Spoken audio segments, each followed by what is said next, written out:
Tensions continue to rise in the Middle East as the U.S. military strikes have almost destroyed Yemen's Issa port in Hodeidah. Yemen's Houthis claim the strikes on the fuel port have killed at least 80 people, calling it the most deadly attack of the U.S.'s 15-month campaign. Ehab Al-Fandi has more for us from the attack site in Hodeidah. This is all that remains of Ras Issa oil port on Yemen's Red Sea coast after 14 U.S. airstrikes hit the site late Thursday night. The strikes killed and injured more than 230 people, including port workers and civil defense teams.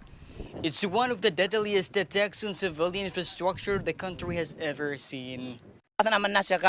We were working at the port. Everything was normal. People were going on with their jobs, and the place was full of workers. Then all of a sudden, American warplanes attacked. They targeted the workers. Bodies were torn apart. Some body parts even reached the sea. All work here has come to a grinding halt. The port has been put entirely out of service. What's left are burned trucks, destroyed fuel tanks, and yards filled with rubble. The massive destruction has stopped the flow of goods, causing heavy financial losses for the port and fuel traders.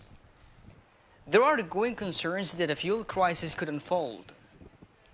The damage is not limited to infrastructure, it also affects the supply chain that serves most Yemeni provinces. Ras Issa port was hit by a brutal attack with a series of heavy airstrikes. This is a clear violation of international law and agreements. It's a sign of America's deep failure. As you can see, the damage is massive to private property, lives, and the entire infrastructure. The destruction is severe.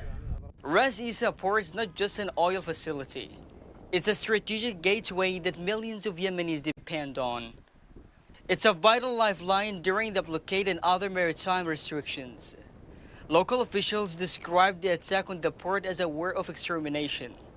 They say the U.S. strikes are a clear violation of international humanitarian law and put civilians directly in the line of fire.